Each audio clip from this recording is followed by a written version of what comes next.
Mainit-init na chismis. Umuugong online ang balita na si Donnie Pangilinan ng boyfriend daw ni Bel Mariano.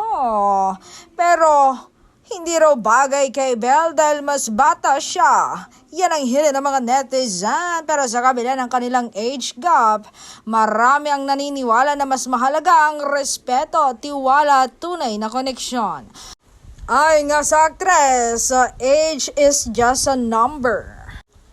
Kahit may 3 taong age gap o mano sa pagitan nila, tila hindi ito hadlang sa kanilang relasyon. Patuloy lang na kapag may koneksyon at respeto, hindi hadlang ang edad.